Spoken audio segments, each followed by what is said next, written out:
ఏవండోయ్! మన సుడిగాలి సుధీర్ యాంకర్ చేస్తున్న విషయం అందరికీ తెలిసిందే. అయితే సుడిగాలి సుధీర్, కావ్య మధ్య జరుగుతున్న సంబంధం చూస్తే లవర్స్ లేకుండానే జీవిత భాగ్యస్వామిగా ఎలా ఉంటారో అలా చేస్తున్నారు.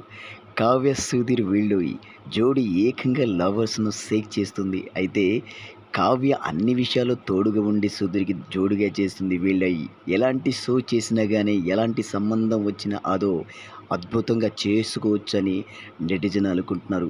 వీళ్ళు ఏ షో వచ్చినా డాన్స్ పర్ఫార్మన్స్‌గానే అదరగొడుతున్నారు. అండ్ వీళ్ళ డాన్స్ పర్ఫార్మన్స్ చూస్తే టీఆర్పీ రేట్ పెరుగుతూనే వస్తుంది. అయితే సుడిగాలి సుధీర్, కావ్య విషయంలో గతంలో జరిగిన కంటే టీఆర్పీ రేట్ కంటే ఇప్పుడు సుధీర్, కావ్య విషయంలో జరుగుతున్న టీఆర్పీ రేట్ అద్భుతంగా ఏకంగా పెరుగుతూనే వచ్చింది. అయితే వీళ్ళు ఏ పర్పషన్ వచ్చినా గానీ, ఎలాంటి సందర్భం వచ్చినా గానీ, మాట తీరు గానీ, లేకపోయినా డాన్స్ పర్ఫార్మ్‌గా చూసినా గానీ, వీళ్ళు అద్భుతంగా చేస్తని నెటిజన్లు అనుకుంటున్నారు. అయితే వీళ్ళ షోలో మనం చూసిన పర్ఫార్మెన్స్ గానీ, వీళ్ళ సాంగ్స్ గానీ అద్భుతంగా చేస్తున్నారు. అయితే సుడిగాలి సుధీర్ మన